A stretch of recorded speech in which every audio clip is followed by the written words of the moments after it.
And when we speak of civil liberties and civil rights, people are beginning to understand that the most fundamental of these is the right to work in our society. And what is occurring in Guyana is that the government is making political capital out of the indefensible position of one who is either unemployed or is very close to the line of being unemployed. I want to say to you all, in no uncertain terms, that this government is disrespectful to black people. And if people disrespect you, you have a right to disrespect them.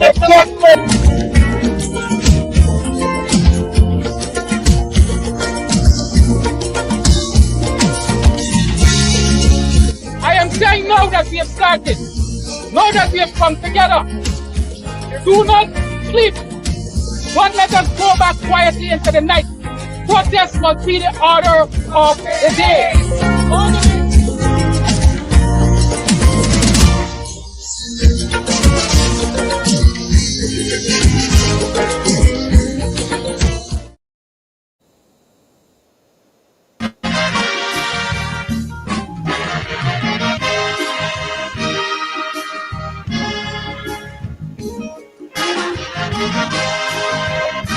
Greatest kind of back.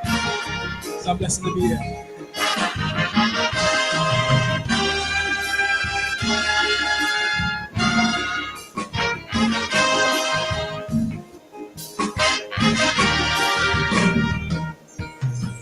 Greetings to you, Prime Minister. This letter is just for you.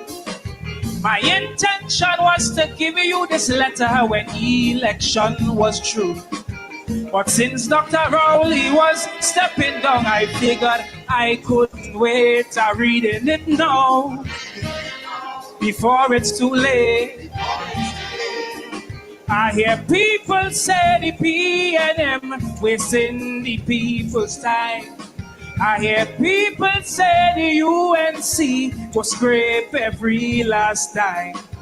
And some cannot choose between bad and worse, so I had to write this plea for the next leader of this country.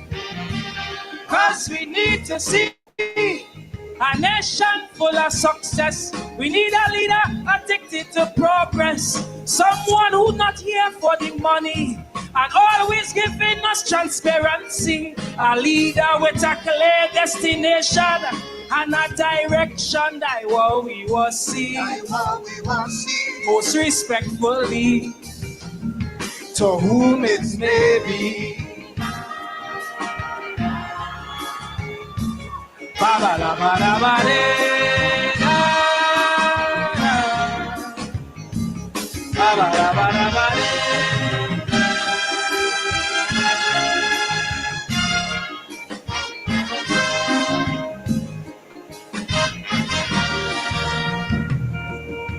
Some people say bad politics slowing this nation down. And some people say implementation is where we does go wrong. But I say that they both are true, and that's what we need to see to fix our style of democracy. Some people say this moving world keeps on evolving. And some people say our infrastructure needs some upgrading. That's why I hope this letter you read for these issues to resolve. So sweetie auntie could start to evolve. 'Cause we need to see ministries that competent. Information you'll get in 10 seconds. Public servants who will answer the phone and give you advice with a pleasant tone. A bank run shouldn't take you the whole day. It's time we stop playing that what we want see. Most respectfully, to whom this may be. Ba ba ba ba ba ba da da.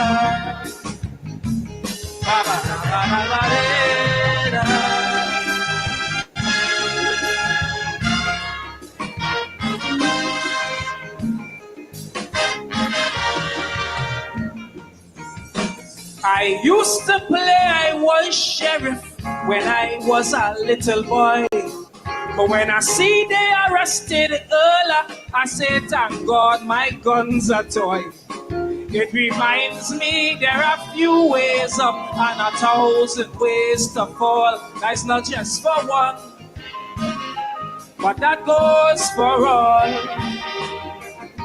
Many leaders in this land could be guilty or innocent, and it's hard for the people to truly know, so they will judge your intent. So before you walk in that big office, take a look at your character and have a long chat with Almighty Father. Cause we need to see power without ego. Take a ride on the bus, let people know. Don't be too much on your high horse, but be confident whenever time calls. Careful how much leaders cook one pot. Them thing have to stop. Like what we was see. Most respectfully, yeah. To whom this may be.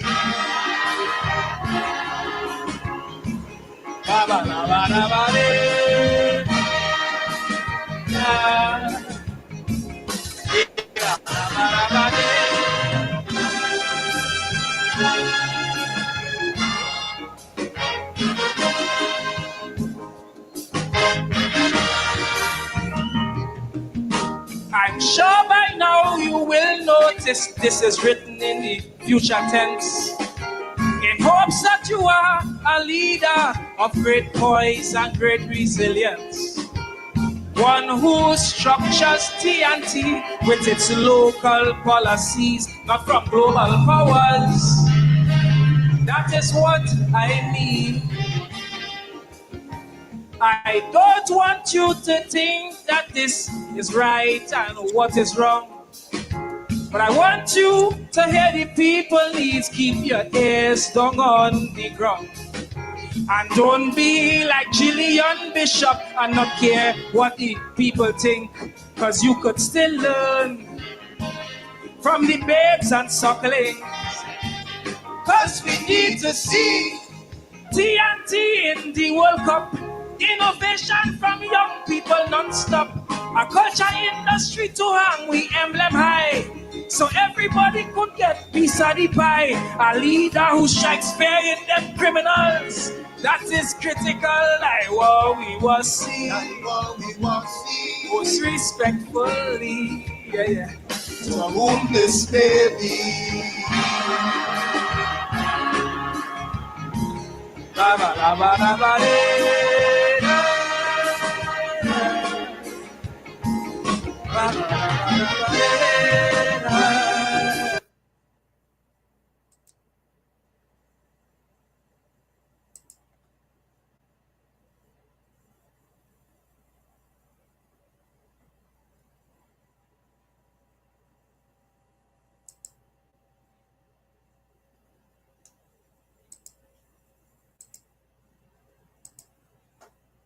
A sympathetic international community.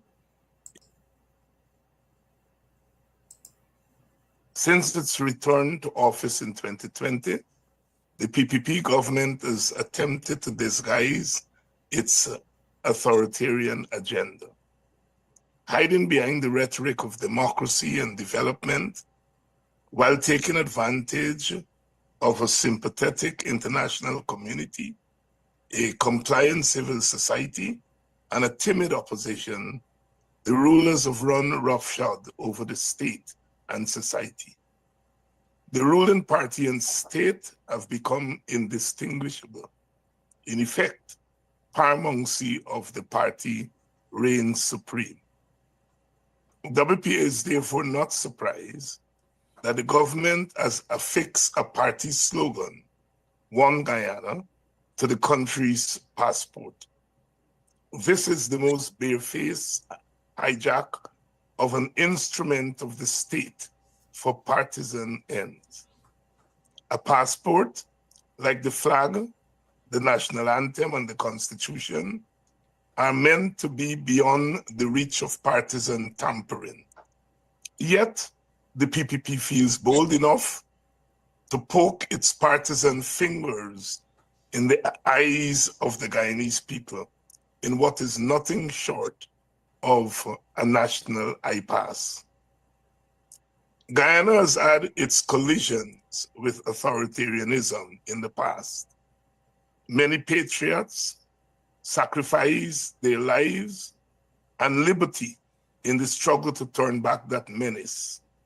Yet in our 7th decade of independence, the PPP, itself a former anti-authoritarian party, has engineered the return of a new and the more dangerous form of authoritarianism, one that is deeply immersed in oil. The sight of the PPP's leader every Thursday pronouncing on and announcing government policies, including directives to state agency, is as nauseating as it can get.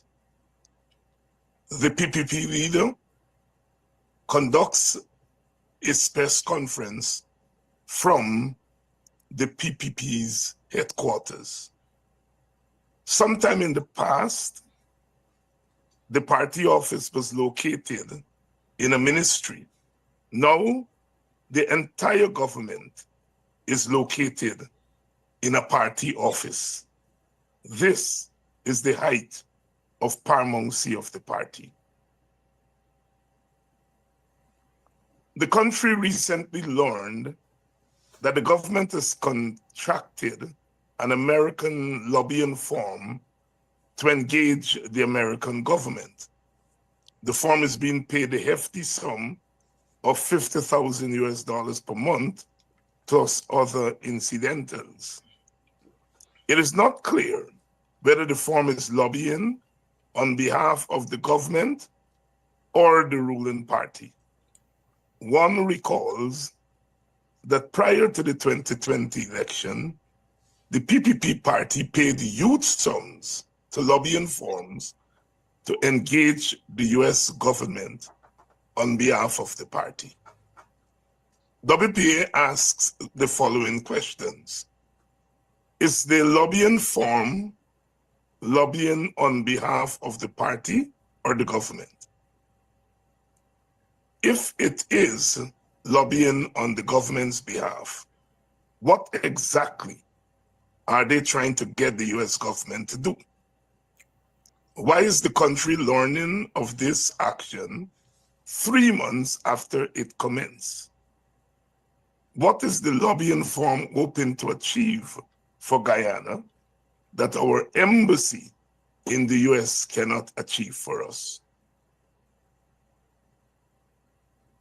The Cuban healthcare workers issue.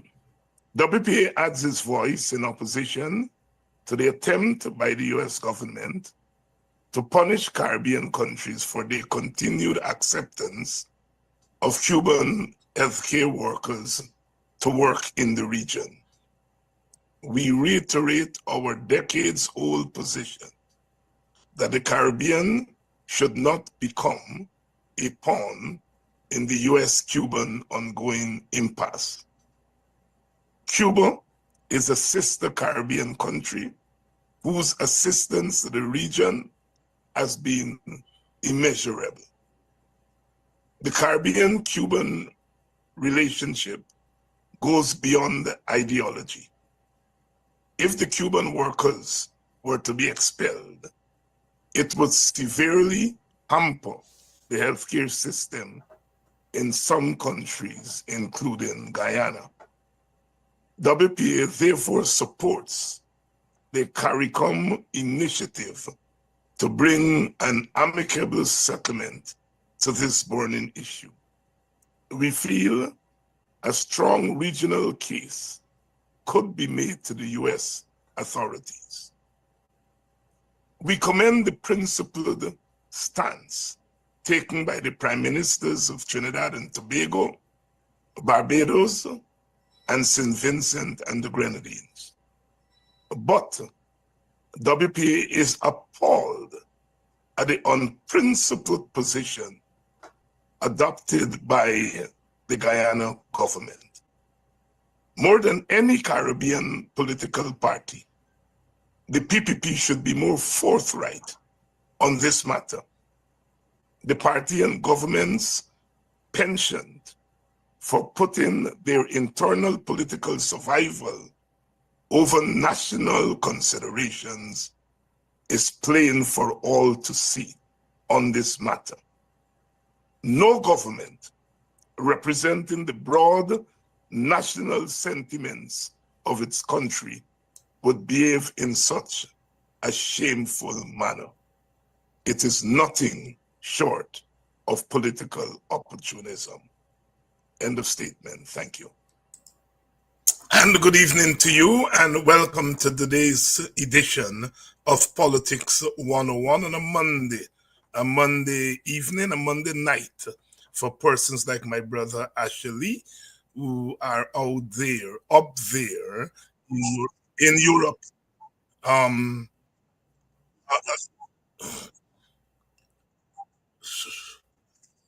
And the WPA. Sorry about that. Yes. Good night to our viewers up there in Europe, in particular in the United Kingdom. And good evening to those of you who are on the East Coast of the United States of America, East Coast of Canada, and of course the Caribbean and in Guyana. All of you in Guyana, good evening. A special shout out to the people of Trinidad and Tobago who today have a new Prime Minister, Mr. Stuart Young, who has replaced Prime Minister Keith Rowley. Good evening to all of you. You know, when a Prime Minister steps down without being pushed out, you know, it's quite a thing. Leaders don't step down these days. They stay on and on and on until they're pushed out. Prime Minister Rowley determined that he has had enough and he has stepped away. And Stuart Young has taken over. Welcome to the position of Prime Minister, Mr. Stuart Young. Trinidad and Tobago are due to go to the polls later on this year. And Mr. Young would have the burden of leading the party in these elections. Reminds me of when Dr. Eric Williams died in 1981 and George Chambers took over and had to lead the party into an election. We shall see. We shall see.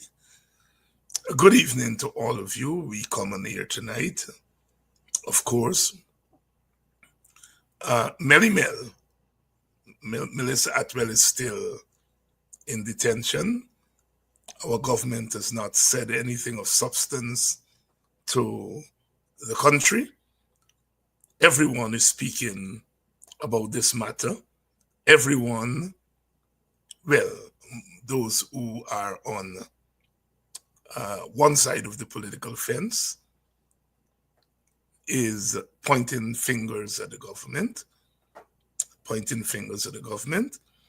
Ms. Atwell, according to reports, is due to go before a judge in June.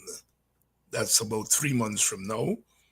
Of course, she will be expected to go before another judge for a bond hearing to see if she will be released pending the hearing in June.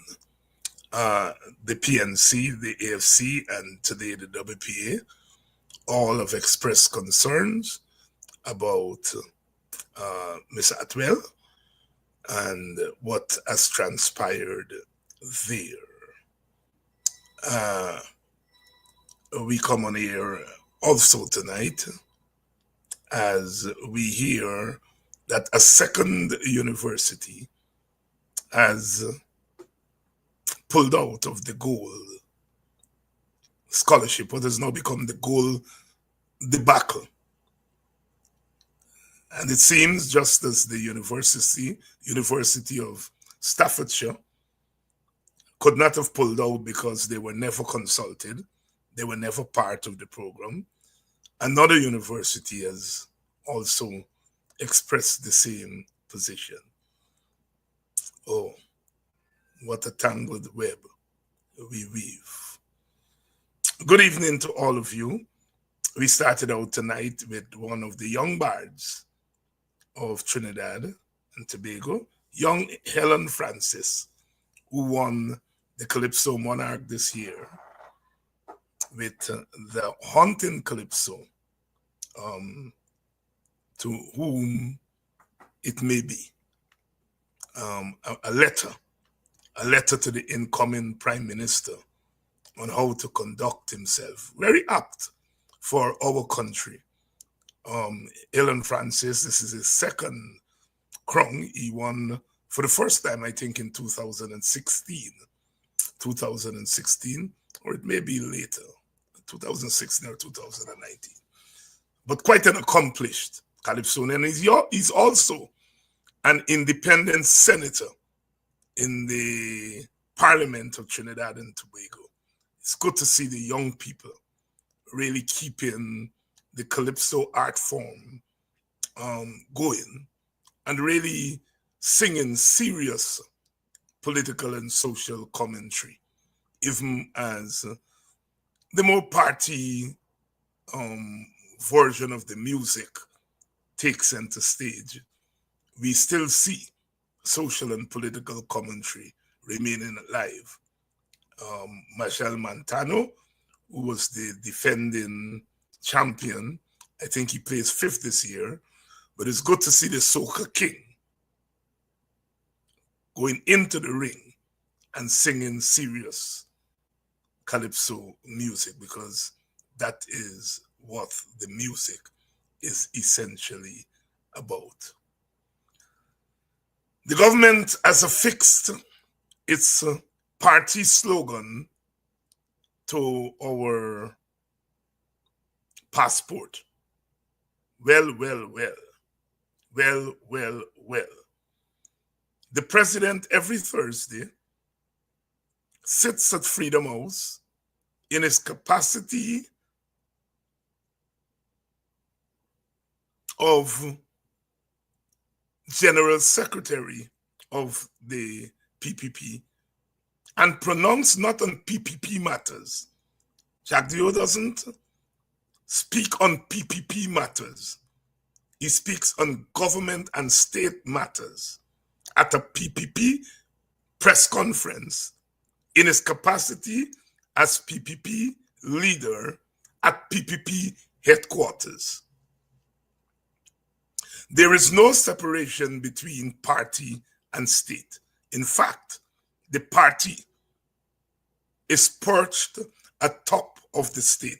That is called paramountcy of the party.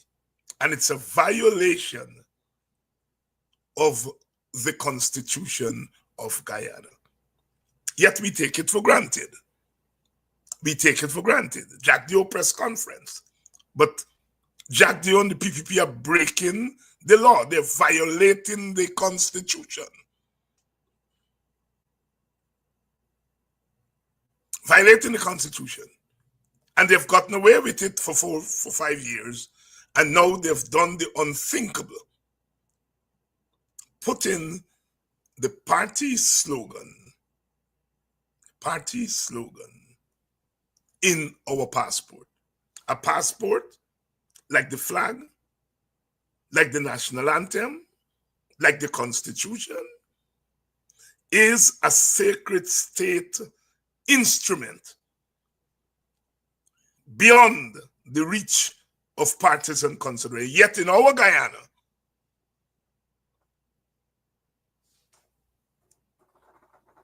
The government does it. The government does it. And then, of course, we have the issue of the Cuban healthcare workers. The United States, in the continuation of its hardline position against Cuba, beginning with the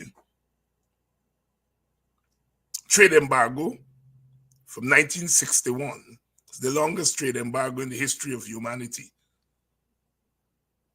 64 years, an embargo in Cuba. But now, the United States government is asking the Caribbean countries to expel the Cuban workers or face the wrath of the United States. Prime Minister of Barbados, outgoing Prime Minister of Trinidad, and our friend over there in St. Vincent and the Grenadines, the Honorable Dr. Ralph Gonzalez, they've all come out and said, no. You can't walk like that. In fact, Prime Minister Motley said she's prepared to give up her visa to the United States. Very strong position. And in Barbados, there are no Cuban workers in Barbados. Our government, led by a party that was perhaps the closest friend of Cuba in our region, the PPP, which was a communist party, the PPP, which got assistance as a party from Cuba, they are not prepared to take a strong stance. Not prepared to take a strong stance. The Working People's Alliance, our party, said this morning that we believe that we can achieve both objectives. We were questioned about the dilemma of the Guyana government. On the one hand, the Cuban workers are here. On the other hand, we need the Americans to help us in relation to Venezuela. And we are saying it's not a choice of one or the other. It's that we need to achieve both. We need to achieve both. We need to keep the Cuban workers here, because if those Cuban nurses and doctors and other healthcare workers were to go back home, Guyana would be in a lot of trouble as far as our healthcare delivery is concerned. Jamaica's already said that if the Cubans were to go home, their healthcare system will fall apart. And so it's not one or the other, it's both. But the shameful, shameless government that we have are more concerned about their survival, and they're being politically opportunistic rather than taking a principled position and saying, look, Cuba is our sister. Cuba's given us assistance. This assistance is above and beyond ideology and politics. But we also need the Americans' help. And we want both. And we are going to go to the table and negotiate for both. The PPP is prepared, from what you're hearing from them, to let the Cuban workers go, to keep in the good books of the United States, perhaps thinking that the United States is poised to put them back in power, as they did in 2020. Our brother Tacuma is here tonight. We have some technical difficulties, but he's going to be on audio because there is a problem with his video. Brother Tacuma, good evening. Are you hearing me? Brother Tacuma? Doesn't seem that Brother Tacuma is here. The audio seems to have gone. So that is the situation. Let's go to the Melissa Atwell story. We are not saying that the government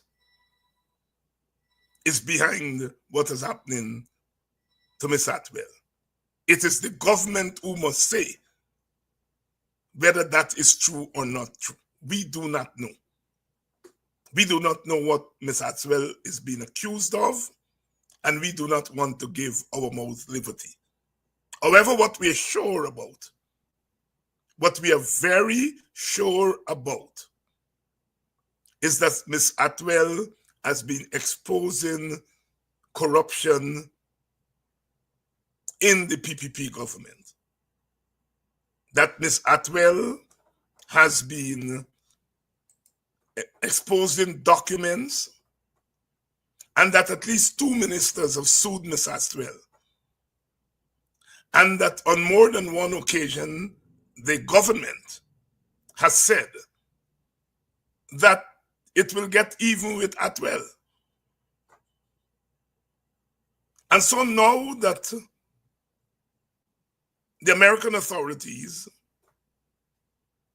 have detained Ms. Atwell, it is not out of place to conclude that the government must have something to do with it, especially since the government is not forthcoming.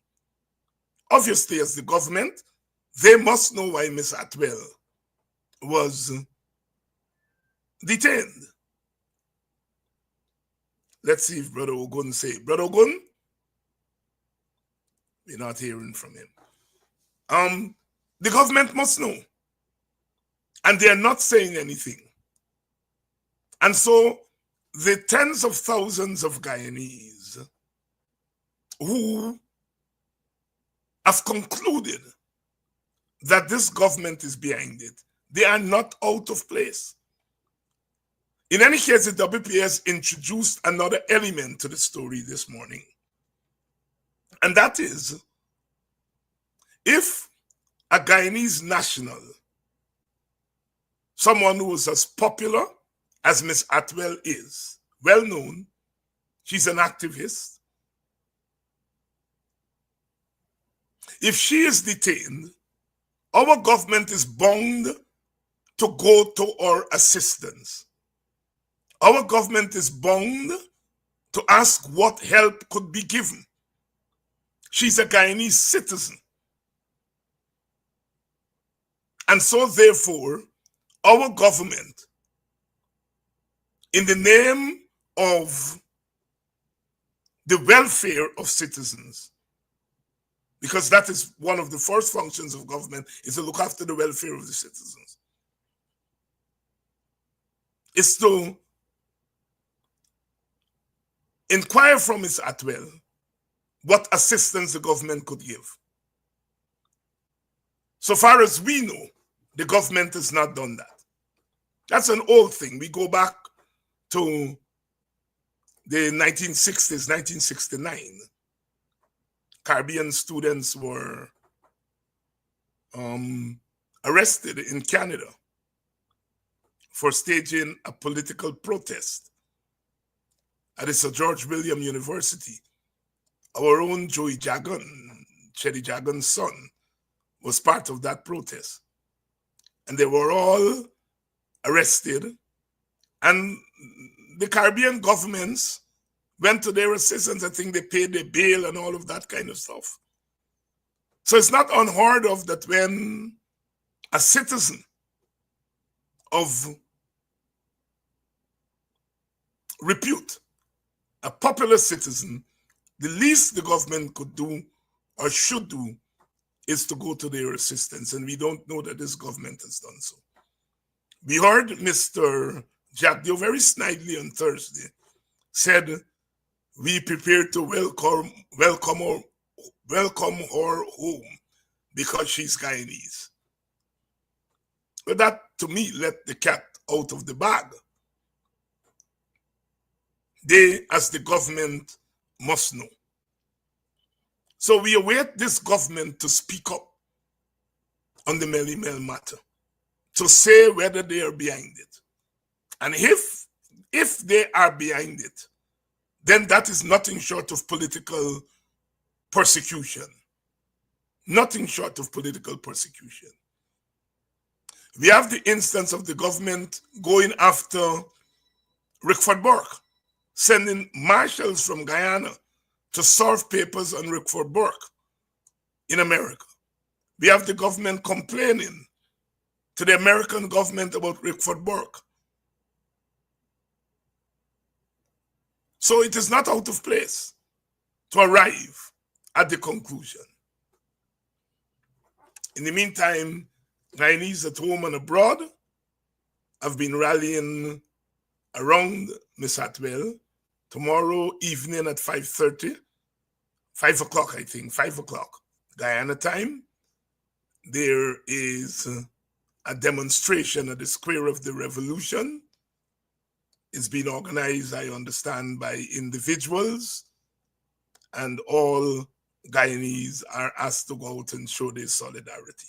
5 o'clock tomorrow evening in Georgetown at the Square of the Revolution. The Square of the Revolution. This government, if it is true, again, we are not saying we know because we do not know.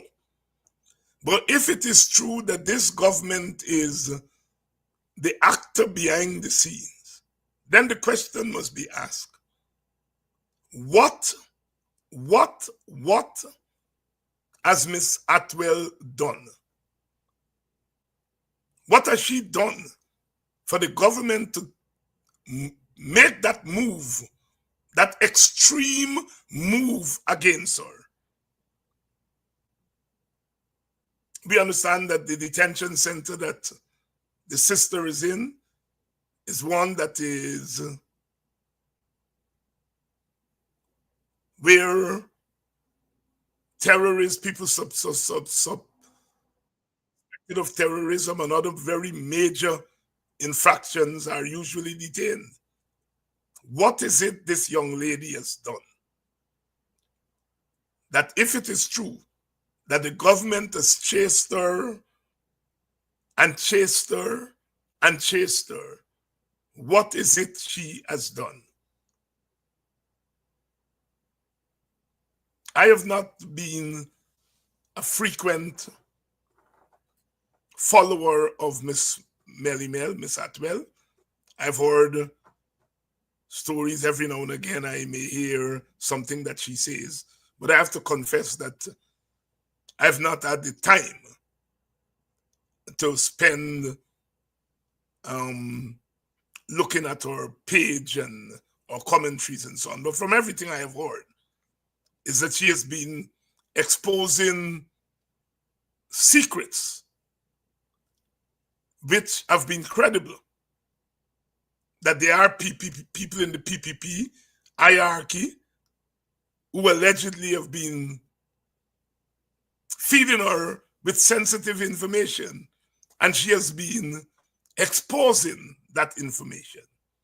I understand that she herself at one time was a collaborator with the PPP, and so she knows the ins and outs of the party and the government.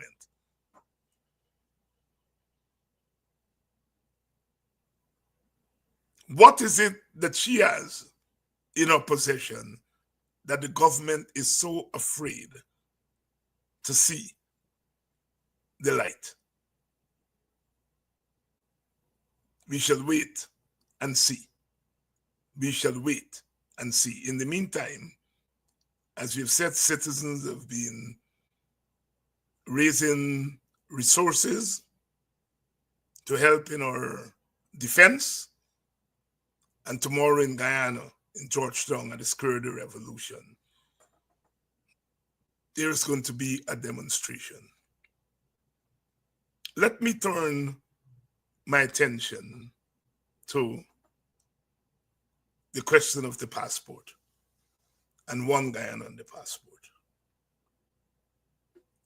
You see, Guyana is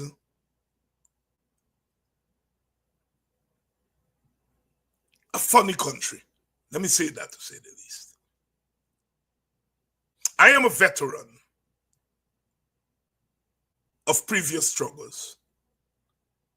When the PPP, the PNC government behaved badly in the 70s and the 80s, I was part of the brigade that pushed back against that bad behavior. And I remember a lot of civil society organizations pushed back against that bad behavior. I remember the PNC flag was flown above the Guyana Court of Appeal. I remember the office of the General Secretary of the PNC was located in the Ministry of National Development. Those things were big scandals. Civil society organizations, trade unions, Chamber of Commerce, Bar Association, the PPP, the WPA, all the opposition parties were up against it. Some of us paid the ultimate price. Some of our comrades were murdered, assassinated. Some went to jail because we felt that the country was going in the wrong direction. And we had struggled too hard for freedom, for a government to behave in that manner. By the grace of God and the struggles of the people,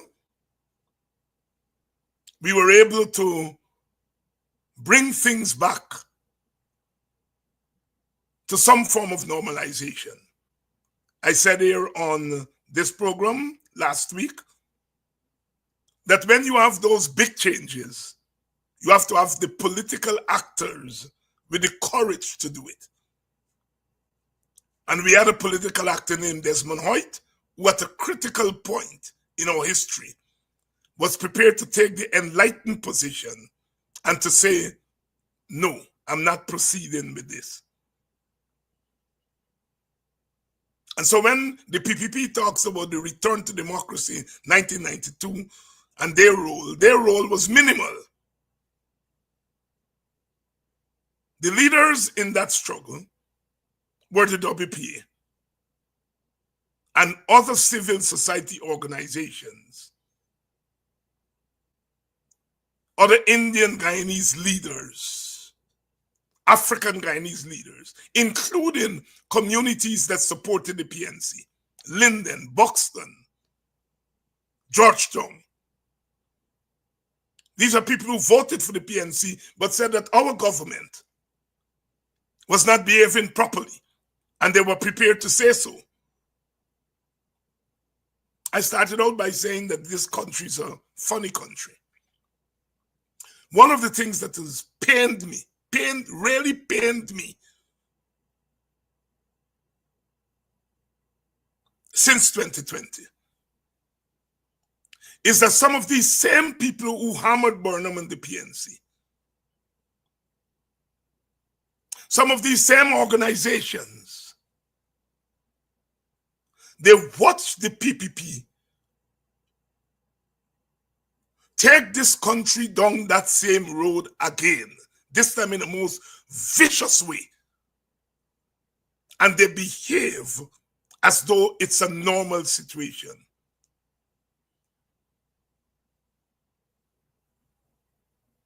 Sections of the media, they go there and in that den on Thursday, and Jack Dio behaves in the most lawless manner, breaking the Constitution, sits there as General Secretary in the headquarters of the PPP and pronouncing on state matters. And not one of the journalists has said, Mr. Jagdio,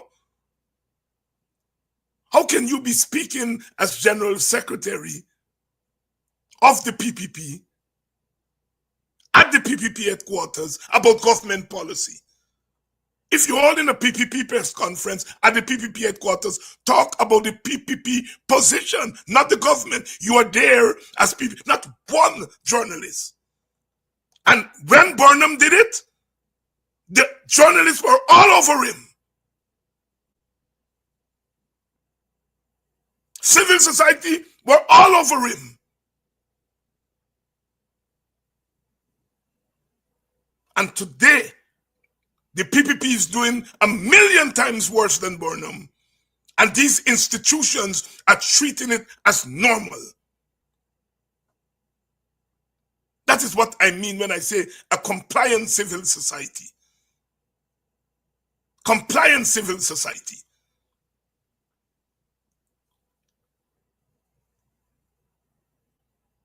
There are Indian Guyanese leaders who were hammering Burnham, and they're patting this PPP on its wrist for infractions that are a zillion times worse than what Burnham did. It pains me. It pains me. Because it speaks to a deeper prejudice in our society that they don't like to hear people like me talk about. That is, when it was a black-led government, it was open season for all and sundry to come out with their knives and their cutlasses. And when it's an Indian-led government, they do not come out even with a toothpick. Yes, they give them a little slap on the wrist. Yes, the Stabroek News, for example, writes some very biting editorials. But the very Stabroek News has banned somebody like me from expressing my view in the Stabroek News about what the PPP really is. They would hammer me in the Stabroek News 10 letters a day on how lewd David Hines is by talking about Lick Bottom, and the Stabroek News has not afforded me the right to reply. This is a Stabroek News that people like myself went to jail for so that they could come into being. Oh, for David de Carey's. He would have remembered that. David Ricky Carey's would have remembered that the David Hines of this world made it possible for the Stabroek News to come into being. But those who are now running the Stabroek News either don't remember that or choose to forget it.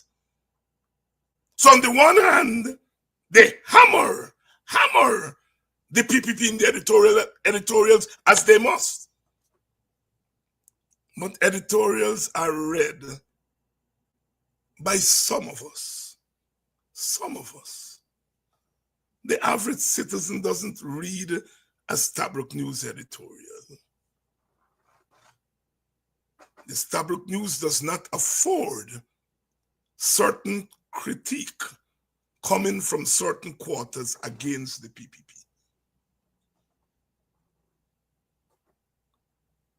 And those who founded the Stabroek News hammered Burnham.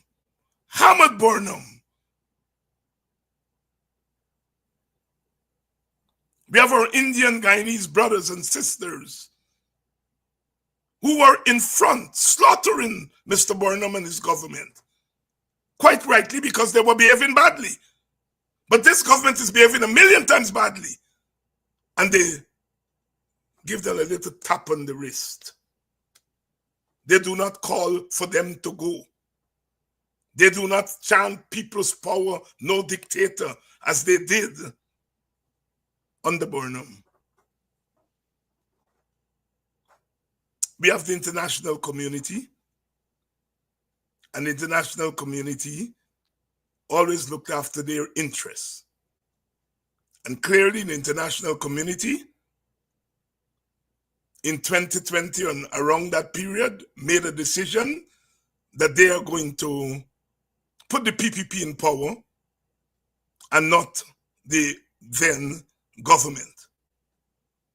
To be fair to them, in 1964, they took a decision to keep Jagan out of power and to put the PNC and UF in power. This time around, they have chosen the PPP instead of the PNC-led coalition. Let's not fool ourselves. International community, they fix what need to be fixed.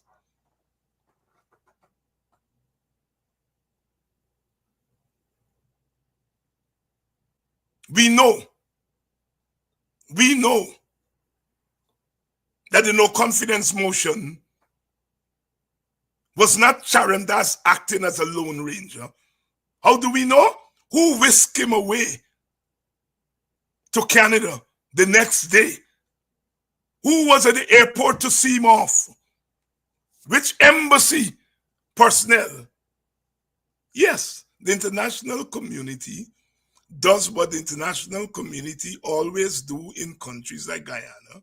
They look after their interests and they ultimately choose the government that they feel comfortable with.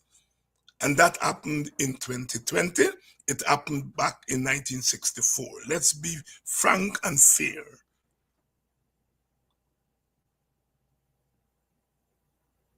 At some point, after what happened in 2020, and they installed the PPP, and I am not saying they installed them. I know they installed them, but it was the American government through the State Department that says the government was installed, not elected. They didn't say elected, they said the government was installed. They said it. And as they usually do, the international community, once they take care of their immediate interests, as things unfold, they usually say, you know, we think we're ready to change course now. And they said to the PPP, look, you got share power. You can't govern in this way. Clearly, when they installed the PPP, they were installing the PPP to advance their interests. But once the PPP got into power, it began to advance its own interests, which runs counter to the Western countries' notion of democracy. But by then, they had mounted the horse. And it's difficult when you mount an unruly horse to get off. And so, having made their bed, the international community for the last 5 years had to lay down in that bed, even though they recognized that the PPP was taking us in a direction that we should not go. So we have the international community, having made their bed, having to lay down in that bed for 5 years. The PPP, as we have noticed, prepared to give the international community anything they want in order to hold on to power inside of Guyana. That was the deal. So even though the international community recognized that the PPP is too much, there's not much they could do. Or not, well, let me take that back. There's not much that they have done. Because they could do more. But it's not much that they've done. So a sympathetic, a muted international community, a hypocritical civil society, which were prepared to hammer a black government. But when an Indian-led government is doing the same thing, they're prepared to basically just stab them on the thing. And then we have had a timid opposition. Let me be frank, I'm part of the formal opposition, well, informal. We're not in parliament, so we may not be considered formal, but we are part of the opposition. And I have to say that we have been timid. We have been timid for the last 5 years. The opposition to Burnham wasn't timid.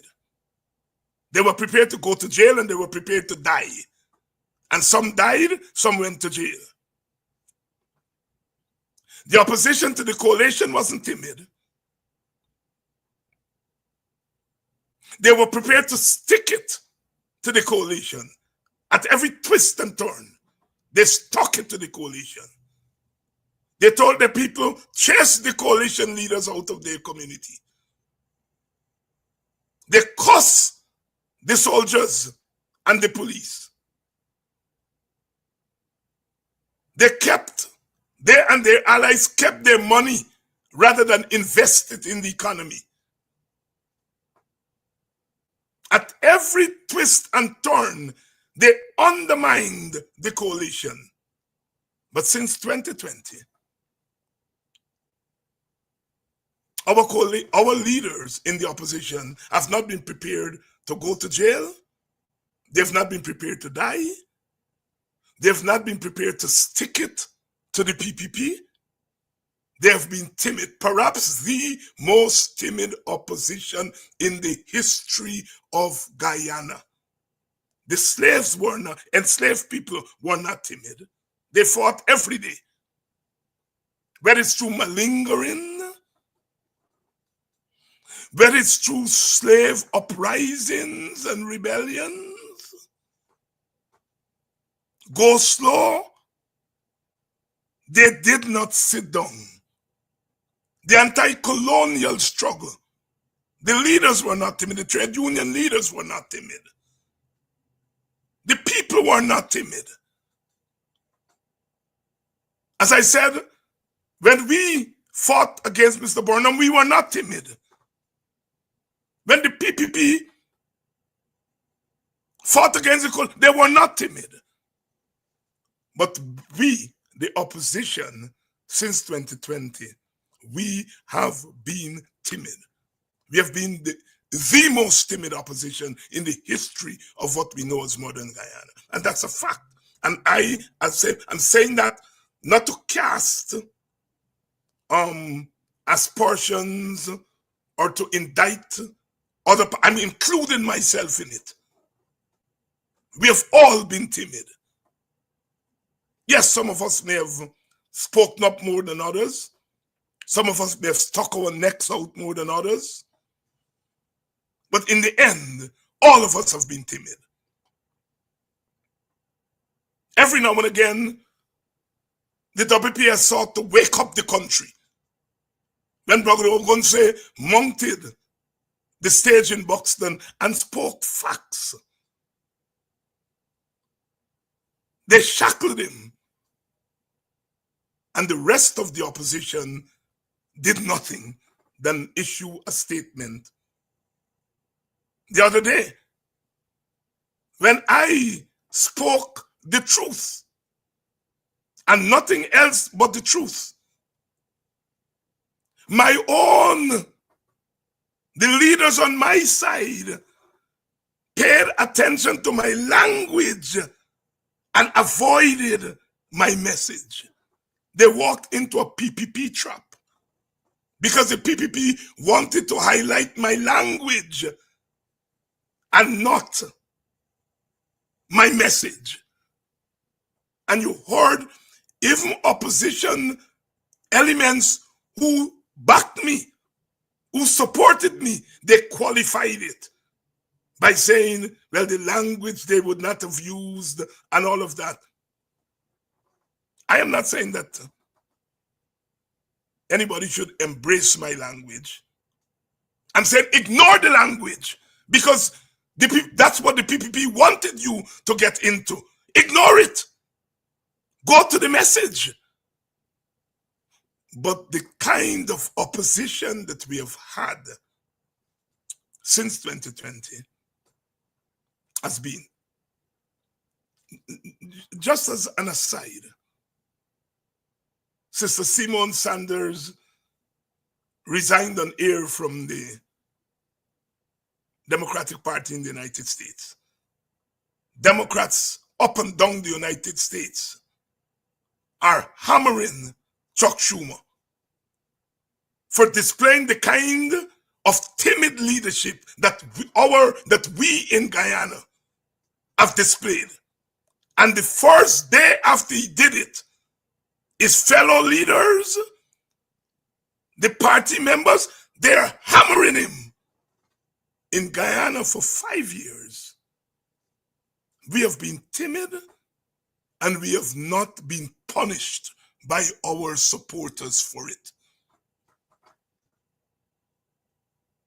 Schumer is being punished as I speak.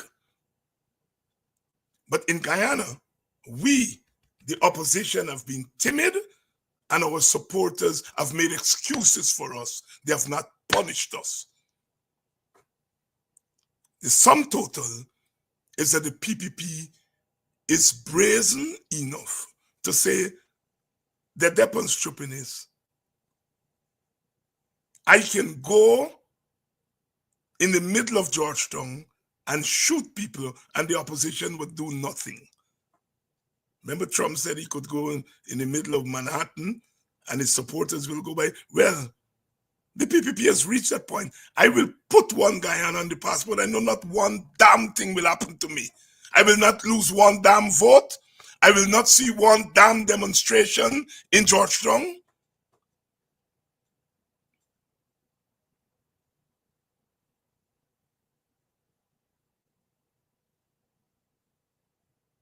I am supporting the demonstration tomorrow for Melissa Atwell. I'm supporting it. But we didn't see the same demonstration when they bulldozed the people's houses in Moko. We didn't see the same demonstration outside of the East Coast when they killed Quindon Bacchus. We didn't see demonstration at the Square of the Revolution when they were hammering teachers. There is something that is partly sick about our side of the politics, where we know sickness on the other side. But there's some sickness on our side, some double standards. Again, I'm saying I support the Square of the Revolution demonstration tomorrow, but there was no Square of the Revolution in solidarity with the people of Moko, no Square of the Revolution in solidarity with the teachers, no Square of the Revolution in solidarity with Quindon Bacchus, no Square of the Revolution in solidarity with that young woman who was spat upon. And I can go on and on. There is something sick about opposition politics in Guyana.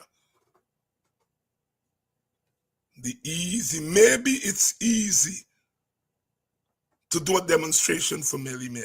Maybe. I don't know. I welcome the demonstration. I welcome. It's good to see people are going to go on the road tomorrow, and I encourage people to go out there in their hundreds and in their thousands possibly. But I have to point out that there is something double standard about us on the opposition side. And the impasse of the PPP is because they have read us. And they've read us correctly.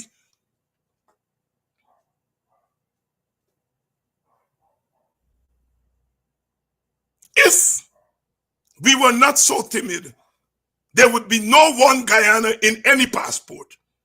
I love Amanza. And I love the spirit and the strength that she spoke out against the one Guyana on the passport. People call me and they said, David, you know, you must think. And I'm congratulating Amanza. But Amanza, you're doing it after the fact.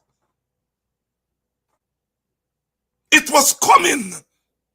I didn't know it was going to come in that form, but I know it was coming. We cry, we shed tears after the fact. Politics is not just about defense, it's also about offense. And part of political offense is about anticipating what your enemy is going to do and to stop them from doing it before they do it. Burnham would not have put a PNC slogan in a passport, even if he thought about it. Because when we were fighting him, we were like tigers.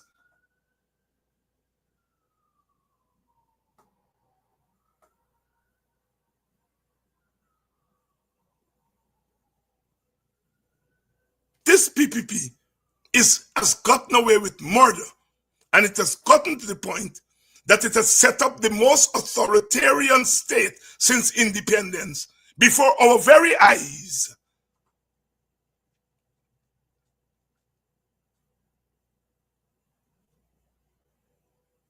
When the PNC was in power, Jagan went into that parliament, throw away the mace, lick down this, lick down that. People tell you, oh, Jagan was such a peaceful man. The other day when a couple of parliamentarians on the opposition side lick down thing, oh, they behave badly, very bad behavior. The PPP used to behave nasty in parliament, and so it should be. When people have turned your parliament against you, upturn the parliament. Yes, they'll charge you. They'll call you this and they'll call you that. Be prepared to take it. You think it's two names they're calling me?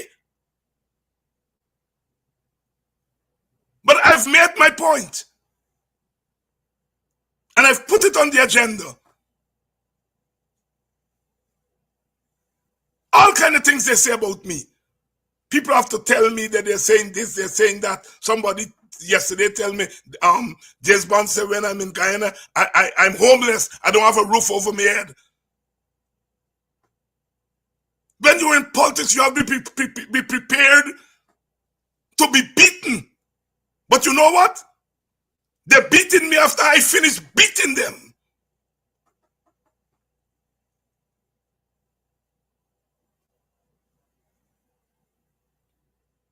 They beat me with lies, I beat them with the truth.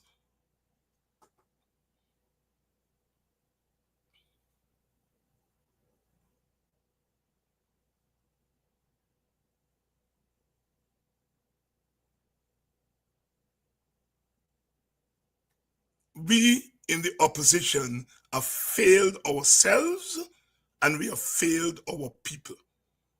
We have made our job. Everything now comes down to an election in November. Everything comes down to that. We have not played our cards for 5 years. We have held all our cards. Hopefully we can play them at the election.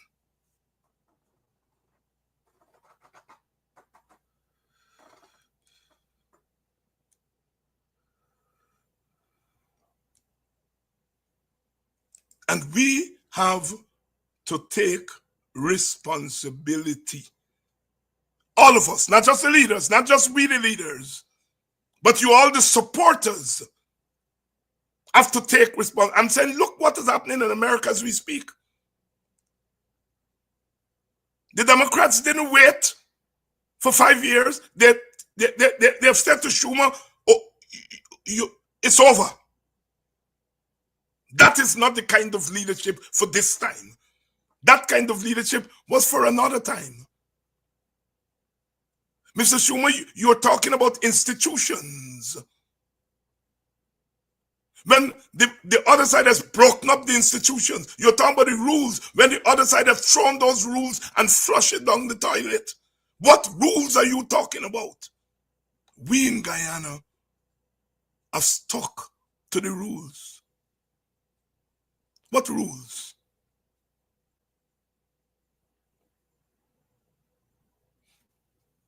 So the PPP can thumb their nose at the University of Guyana. And not one university official, not one university student is standing with a placard at Turkine to say the goal is an embarrassment. The goal should be at UG. They've beaten up on UG, denied UG resources. Not one university student, not one university professor, not one university official. We take our licks. And the people have created a bogus university called Gould, which the outside world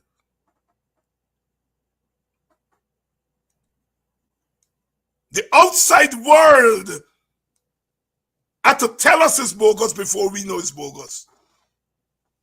We are sick. The PPP is sicker than us, but it doesn't mean that we are not sick on the opposition side. We want to reap without sowing. So said Frederick Douglass. Power concedes nothing without a demand. Imagine people, David Hines, oh, you should not have used that language. You shouldn't go down in the gutter. When people are below the gutter, you are telling me don't go down in the gutter? How will I engage them if they are down there at the bottom of the gutter? I will fly high and say, you're down there in the gutter. Let me reach and see if I can get into the gutter up there in the sky. Nonsense. I did not create the gutter. They created the gutter. And I'm saying that I want to fight you, and I can't fight you up in the sky.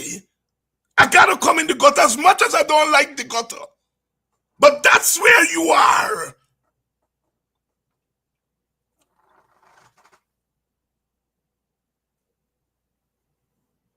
Are we going to beat Venezuela in the sky with half a warplane, with Venezuela million warplane? Don't we have to fight Venezuela in a certain kind of way?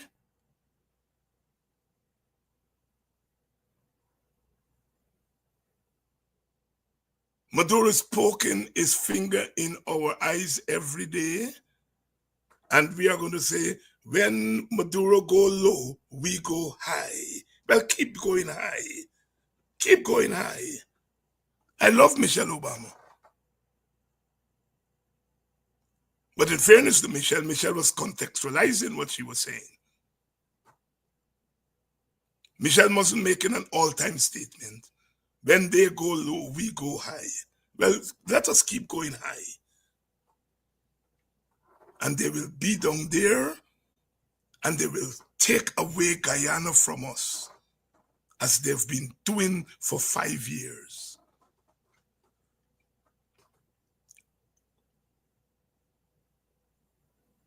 Yeah, those David Hines cuss up, and the next week he cussed a bucket load of shit. And Guyana said nothing. Civil society said nothing. The media said nothing. ANOC said nothing. The ERC said nothing. The sickness in Guyana is stupendous.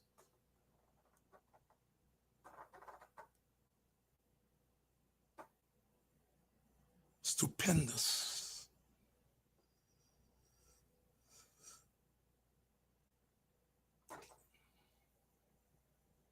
The passport. And there is more to come before election. There are more passports to come before election. There are more goals to come before election.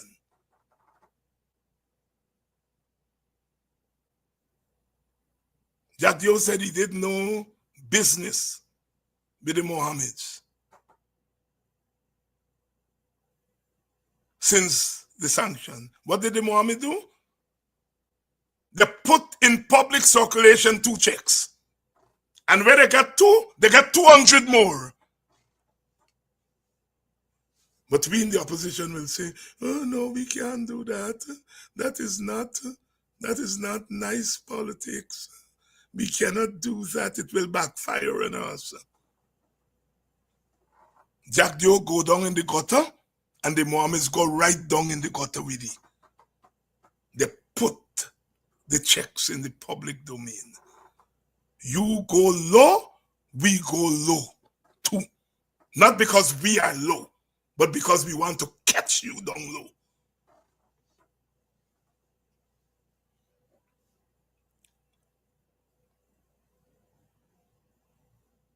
Jack Dio, they give the fortune the Mohammeds have. It's Jack Dio they give them. And I am saying that if the Mohammeds are worth 100 billion, they give back half of that to the PPP already. The PPP is not going to give them 100 billion for nothing. They have already given back the PPP half of the 100 billion.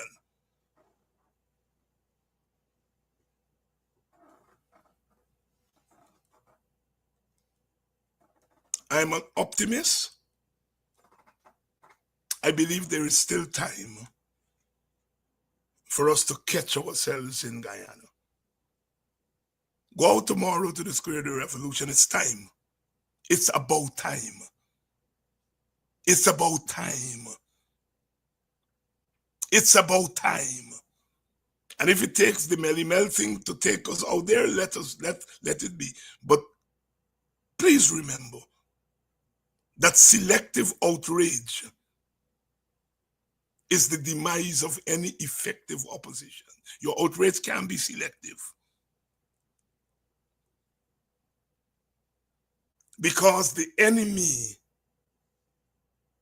will sidestep your selective outrage. If your outrage is all encompassing and it keep coming, they can't sidestep. Because when they make so, you're dead. When they make so, you're dead. When they make so, you're dead. But when you are selective, when they make so, you're dead and they're gone. Come wrong so and go wrong so.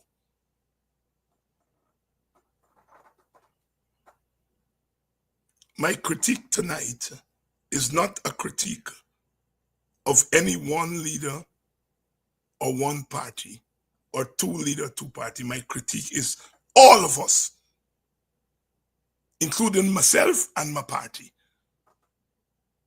All of us are guilty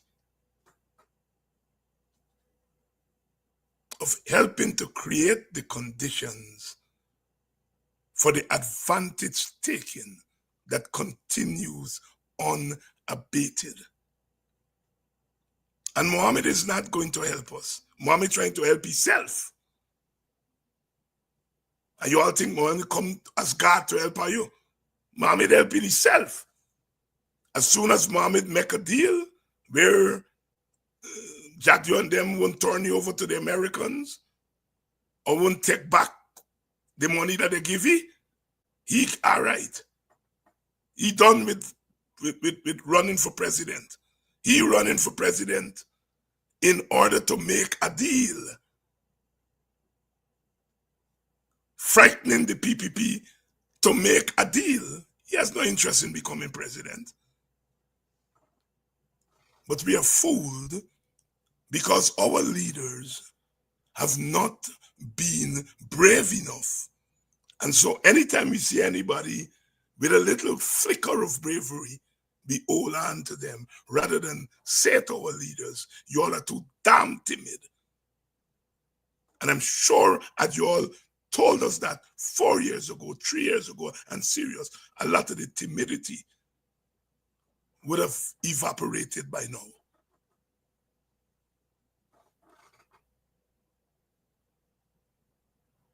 Tonight, I come as frank as I can get. I'm not waiting until after I die. Martin Carter said, death must not find us thinking that we die. People gotta be prepared. Be prepared to if you believe in your cause, you have to be prepared to make the sacrifice.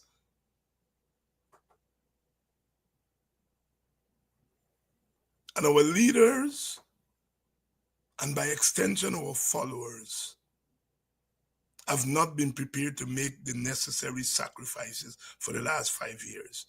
And the PPP is up there lording it over us. They took our cash transfers and turned it into a weapon against us.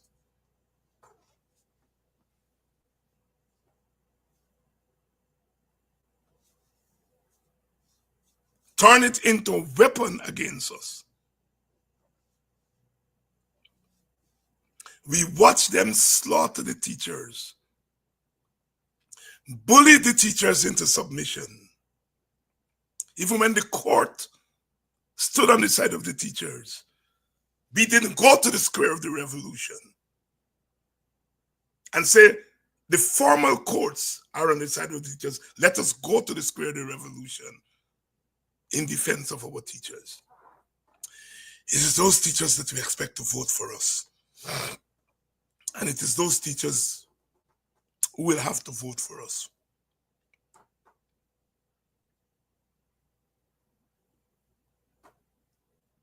Stand with Melly Bell. We have to. But Melly Bell is one vote. If we stood with the teachers, we had 16,000 votes. I am not saying that we should not stand with Melly Mel. You all don't want to care my name. I'm saying let us stand, but let us recognize the hypocrisy. Go tomorrow, 5 o'clock, square the revolution, in your hundreds, in your thousands, and show the PPP that we could still fight. Show the PPP we could still fight. All is not lost. All is not lost. All is not lost. The struggle continues. The struggle continues.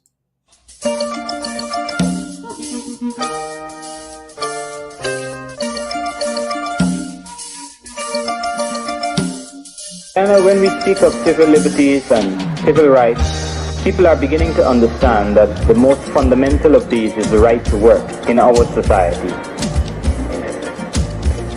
And what is occurring in Guyana is that the government is making political capital out of the indefensible position of one who is either unemployed or is very close to the line of being unemployed. I want to say to you all, in no uncertain terms, that this government is disrespectful to black people. And if people disrespect you, you have a right to disrespect them.